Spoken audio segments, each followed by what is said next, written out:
La pensión alimenticia.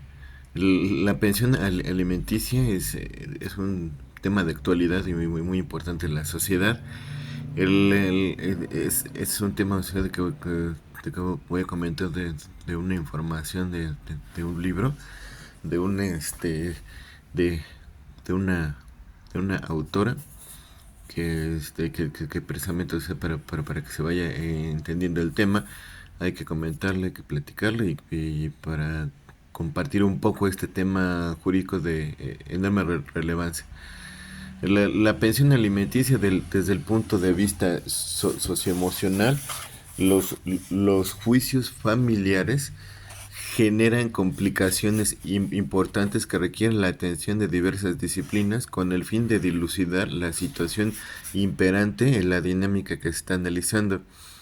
Es por ello importante revisar las estadísticas actuales respecto a los juicios de lo familiar, pues en los últimos 4 años han tenido incremento del 40%. Esto llama la atención porque genera demasiada actividad en los juzgados familiares y en muchos de los casos los papás utilizan a sus hijos como un pretexto para dar pasos a litigios en el ámbito jurídico. Es decir, todo lo que inicia dentro de casa, en los conflictos familiares se va a los juzgados y el litigio puede durar años. Se han detectado casos que llevan 10 años en juicio y ni siquiera después de ese tiempo los responsables pueden llegar a definir lo que es, lo, definir las causas y lo que se debe de resolver, qué es lo que quiere y que pase en su núcleo familiar. Esto resulta preocupante porque la duración del juicio es innecesaria, los niños llegan a cumplir la mayoría de edad y todavía no se determina qué es lo que va a pasar con la familia. La mayoría de este tipo de juicios se basa en dos condiciones importantes: la pensión alimenticia y el régimen de convivencias. Ambas generan mucho conflicto porque tanto las partes como los abogados de las mismas desconocen los reglamentos o códigos que al respecto se publican, porque los abogados son quienes generan confusión entre las partes, dado que no ubican claramente a qué se refiere el problema que se está litigando. Por ejemplo, en el Código Civil de la Ciudad de México, capítulo 12, que versa sobre los alimentos, se menciona que la obligación de dar alimentos a los niños es recíproco, aspecto importante porque a veces se asume la postura de que es la obligación del padre y la mamá, del padre y la mamá, que es la que exige que sea el proveedor de la pensión alimenticia el hombre, cuando es algo que ambos deben manejar.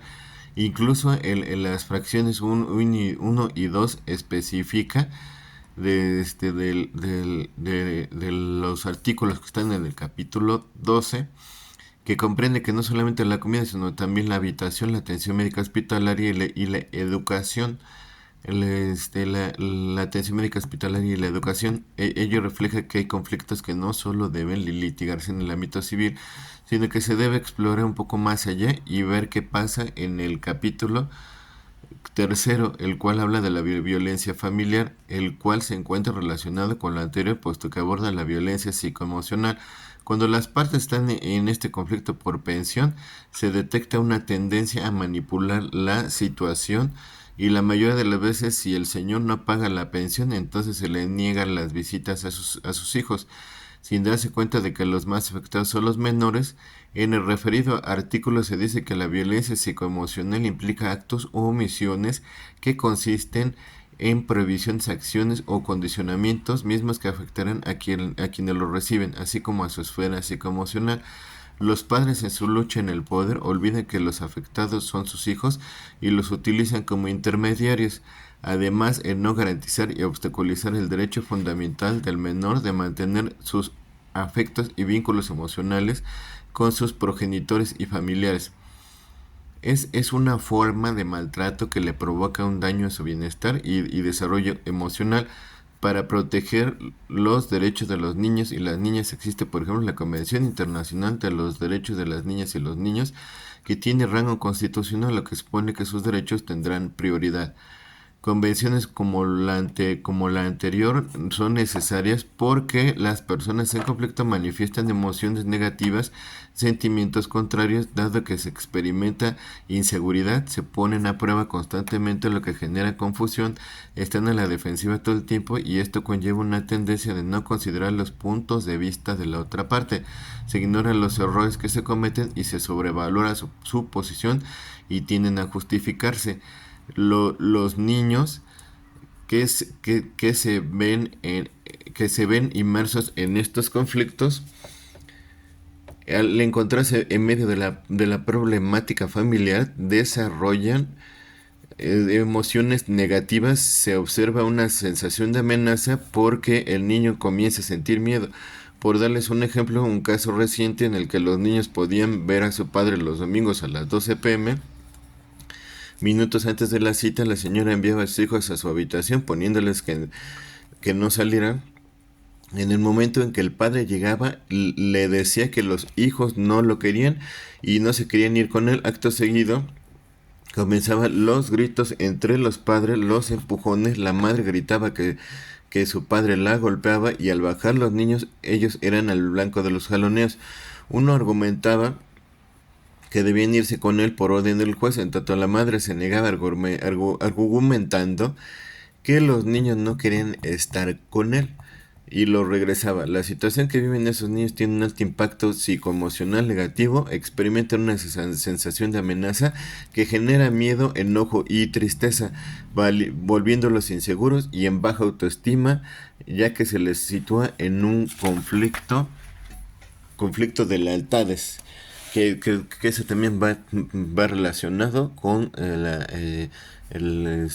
figura jurídica de la alineación parental, en el cual también no sé, se le busca que nada más se le dé preferencia a un progenitor, o sea, o a un padre y no a la madre, y que el mismo menor rechaza a uno de los padres.